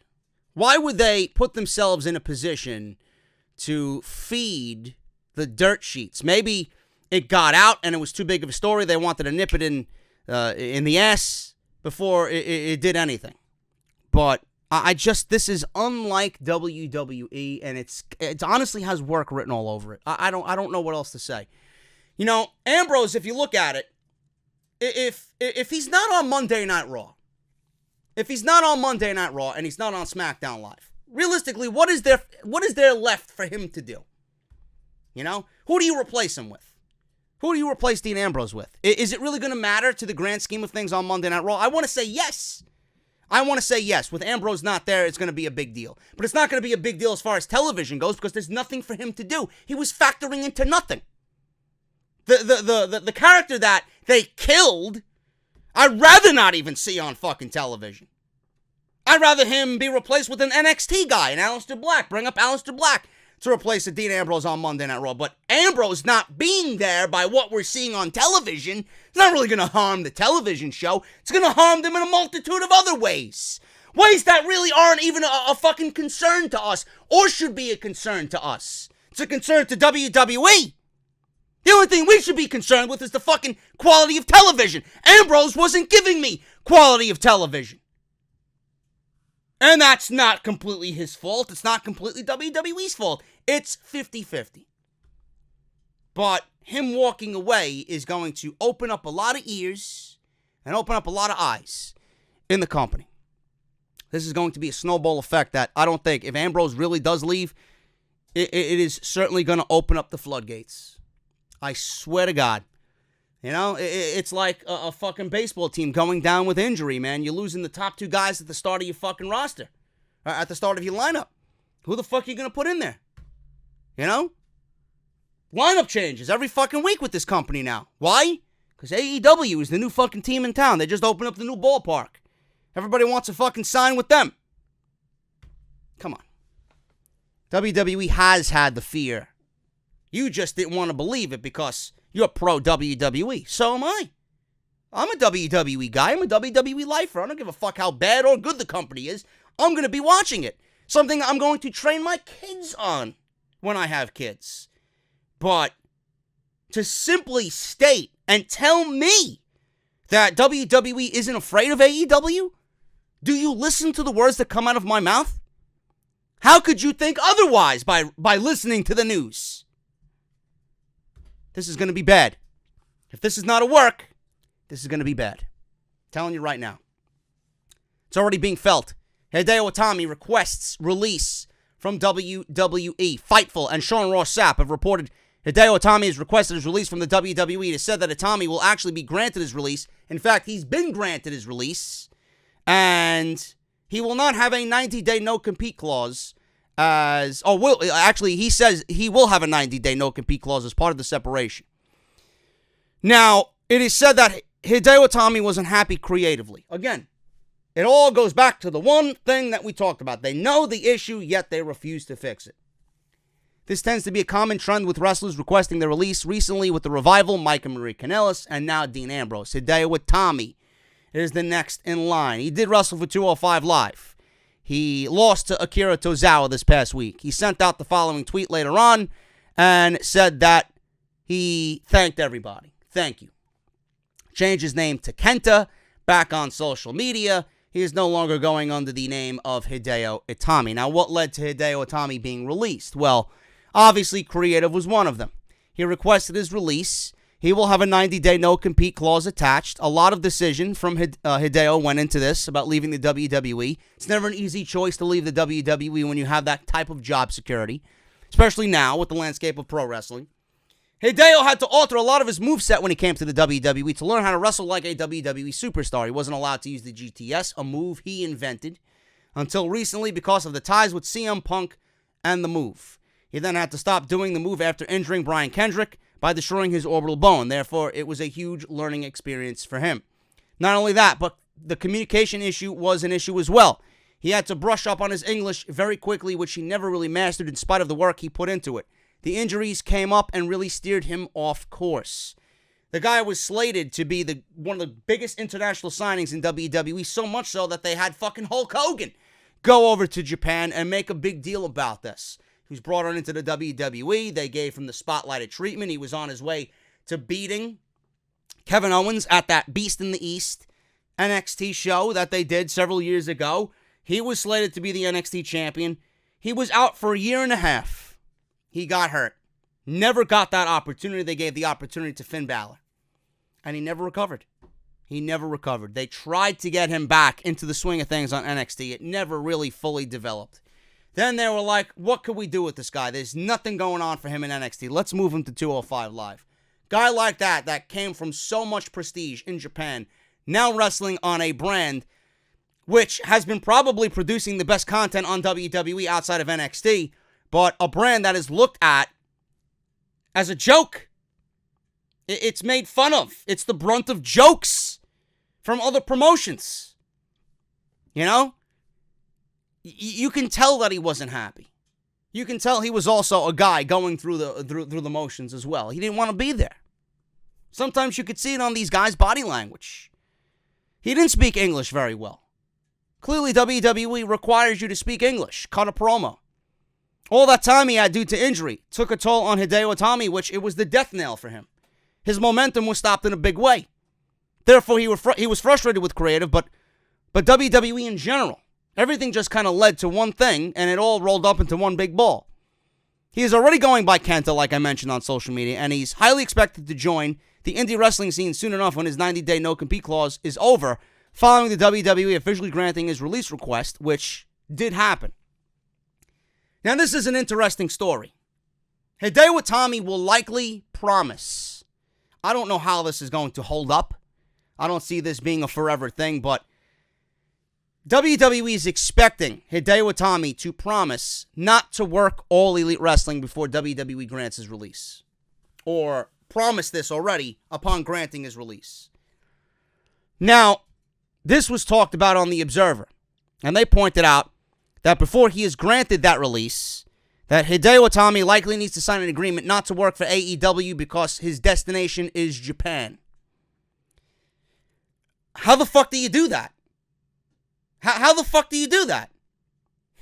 Like, I don't even know if I can come up with a fucking analogy to even compare to that. Like, that's like, okay, I played second base for the Mets, and I want my release. I don't like the direction that the company is going in, or the team is going in. I want my release. Actively release me, but they have me sign a fucking waiver or a contract saying that I can't go to the Yankees. Or better yet, I play for the Red Sox. I'm an all-star. I'm unhappy with the way things are going, but I want my release. And then they come back to me with a contract. Oh, you can't go to the Yankees or anybody else in the AL East. What? Whose fault is it that I'm sitting here asking for my release? It's your fucking fault. I mean, it's not all WWE's fault. Hideo got fucking hurt. Shit happens. Sometimes you're not cut out for the WWE. He gave it a try. It was an experiment that didn't go right. Now he wants to go back and do what he does. Wrestle. He don't want to be constricted anymore. But having him sign a contract to not work All Elite Wrestling, I want to see how long this holds up in court. Come on. Really? That is... Yeah, and there's no AEW effect, right? How do you sign a guy and then he asks for his release and then he's like, I want out, and then you come back with a contract? Yeah, you could go anywhere, but you can't go to All Elite. Are you fucking kidding me? That's laughable. It's downright laughable. Meltzer says, and I quote, I would assume that Itami signed an agreement of where he couldn't go, similar to when WWE released Brock Lesnar in 2004, only to play football but not wrestle or fight. Now, of course, that probably won't hold up in court because Lesnar went to New Japan in late 2005 and WWE took him to court. WWE had signed an agreement where he was clearly violating it, but WWE backed off because it looked like the legality of such an agreement was going to be thrown out. Are you fucking kidding me? End quote. Of course, as Dave Meltzer pointed out, those no-compete clauses don't stand up in court. If Kenta wants to work AEW even after signing an agreement not to work, then WWE's contract likely wouldn't keep him from doing so because you can only have a no-compete clause that lasts so long. Listen, this Hideo Itami release is not a drop of sweat off the WWE's back. It really is not. He didn't do anything in NXT. He hasn't gained any traction at all. You're doing him the favor. You're releasing him. It's saving you payroll. You're not paying a guy that you had no plans for anyway. The guy's fucking unhappy. He's gonna be gone. Are you gonna realize that he's gone? Oh, Hideo Itami leaving WWE is such a big deal. It's going to break the fucking company. Oh, I had such great ideas for him on Monday Night Raw. Really? There's no sweat off of WWE's back. You will not realize when he is gone. You might not even realize he's fucking employed. He's going to go somewhere else. He's going to be happy. Let the guy go be fucking happy. And if he ends up in All Elite Wrestling, end up in All Elite Wrestling. Who cares? Who cares? You didn't want him then. Now you want him because he's an All Elite? No sweat off WWE's back. It doesn't matter. Tye Dillinger is another one. Tye Dillinger is someone that I could see on his way out of WWE. This is going to be another big story. The WWE have Tye Dillinger sitting around literally doing nothing on WWE SmackDown Live. Now, this was actually noted by the Observer. Dillinger changed his social media handle to @perfection. It's PERFEC10N. As if he still has the 10. Dillinger is sporting a new look. He has a cover photo that says over as opposed to forever. His real name is listed as his username. And the only mention of WWE on his profile is in his bio, which is easily changeable. Now, with a plethora of stars reportedly wanting to leave the WWE to see their options elsewhere in the wrestling world, it appears Dillinger is definitely going to be one of those guys, or at least it looks like it's going to be. In fact, it appears Dillinger is already searching for other avenues to pursue with his Twitch channel and an account on Cameo. Cameo is actually a service that allows influencers to create personalized videos for fans. It remains to be seen whether Dillinger is indeed finishing up with the WWE, as he appears to say on social media, or whether he is simply in the process of revamping his account to have further focus on himself and less on the character he portrays on WWE television. You don't think Tye Dillinger wants a spot on SmackDown Live? Seriously, this is going to get a lot worse. And Tye Dillinger is a quality guy that I would love to have on my roster. I would love to have Tye Dillinger on my roster. I would love to have a Hideo Itami on my roster because these are quality guys that could deliver in the ring. Tye Dillinger was over. Tye Dillinger was never given an opportunity on SmackDown Live. For whatever reason, WWE found that his 10 chants were annoying, and they looked to kill the 10 chants. Why bring him up from NXT if you had no plans for Tye Dillinger? And it goes back to what I feel is another issue in WWE. I honestly think WWE has too much talent that they don't know what to do with it. I don't think Tye Dillinger ever factored into plans. I don't think he's going to be one of those guys that is going to be, a guy that they look at that he's going to make a difference to them for WWE television. But Tye Dillinger is the type of guy who's a good hand, who could remain in NXT. He could give you quality shit in NXT. And why Triple H just recently came out and stated that if people in WWE are going to prioritize the brands, then why are we sitting here talking about, oh, this is the A brand, this is the B brand, this is the C brand, D, E. NXT and NXT UK are just as important to him as Monday Night Raw and SmackDown Live. He's like, some people in NXT you might not even see make the main roster. So it's one of those things like, why can't we move these types of guys back to NXT, let them do what they want to do, which is wrestle? Why not just give them the stage to do so? And I feel like Tye Dillinger is just too good of a talent to just waste away on the main roster. I don't understand this logic. I really don't get it. So if Tye Dillinger leaves, again, it's not going to be a big deal in the grand scheme of things. It's just another crack in the wall for WWE. Something that they don't need. Because Tye Dillinger, I'm sure, is respected. Tye Dillinger is married to Peyton Royce. What if Tye Dillinger leaves? That could send signals that WWE doesn't want out there. What if Peyton Royce is upset with her position in WWE? What if Peyton Royce wants to go to AEW and join her husband? If that's where he ends up landing. People, this is not going to be a good situation. It is not going to be a good situation whatsoever. Tye Dillinger, I would love to see on a priority list for SmackDown Live. I had high hopes for him. I don't know why they can't move him back down to NXT and call someone else up and give them a spot on SmackDown Live. This is what made Triple H and his statement so interesting. Some people that you see in NXT might not ever leave NXT because this is where they need to be.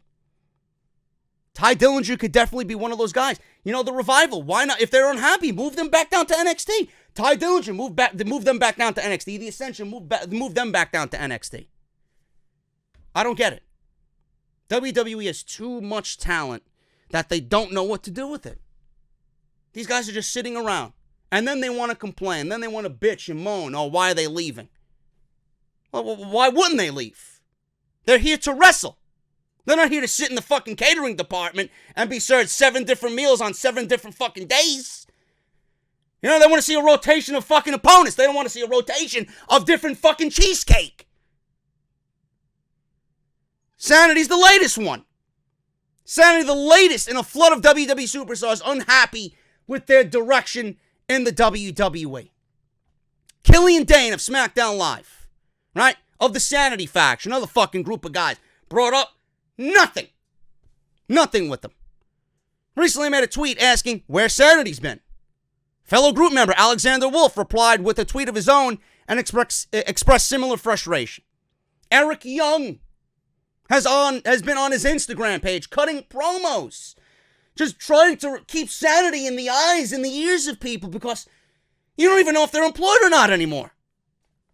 WWE first announced the main roster call-up of Sanity during a superstar shakeup in April last year, and the group made their debut on SmackDown Live in July. However, while they were quite popular in NXT, it seemed like the company has no solid plans for them on the main roster as a group that have been used sparingly since their arrival. Former NXT Tag Team Champions, and they had a major role in the first War Games match. I don't get the disconnect, right? In a day and age where tag team wrestling needs as much focus as possible, and you got a guy like Killian Dane sitting around doing nothing, really? This is what you're doing with Killian Dane, a guy who I look at who could be the next big monster on this brand. Sanity could be a great faction. Faction warfare, right? You had them all hyped up. Oh, Sanity's coming to cause chaos. What chaos?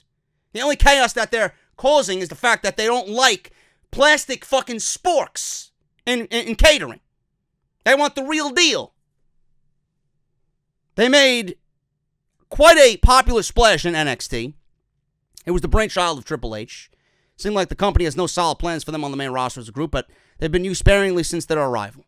Now, the last time they were seen on WWE television was during the December 18th episode of SmackDown Live, where they teamed up with The Bar in a losing effort against the Usos and Carl Anderson and Luke Gallows. With the treatment they have received on the main roster, it's easy to imagine that the members of Sanity aren't happy with their position in the company.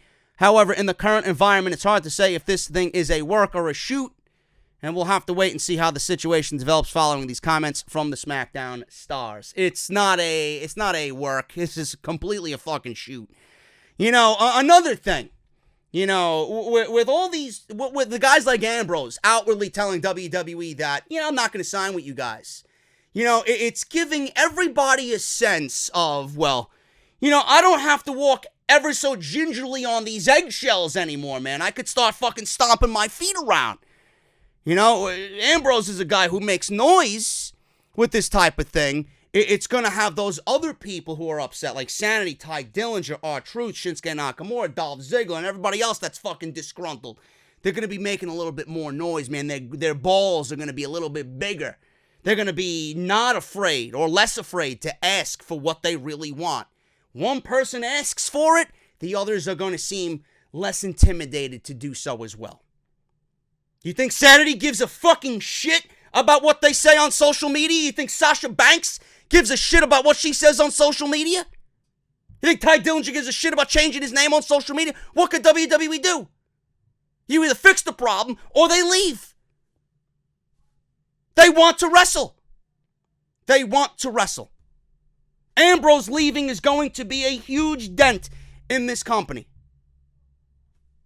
And you're feeling it. You're seeing it now. That influence is going to be too great of an influence for these guys to not pay attention to. If he's doing it, what the fuck is stopping me from doing it? It's going to be bad. It's going to be bad. There's so much more negative with Ambrose leaving than people really realize. No more Shield reunion. You can't get the Shield back together. What happens? You know, a perfect situation. Undisputed Era gets called up. The Shield. Perfect opponents for the Shield. Can't do that anymore. Who's there to feud with the Undisputed Era? Who? You know? Same thing.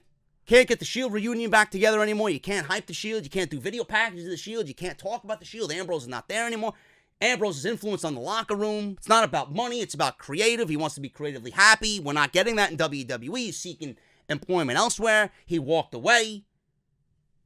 Guy like that, respect a guy like that, walking away from guaranteed money is not happy.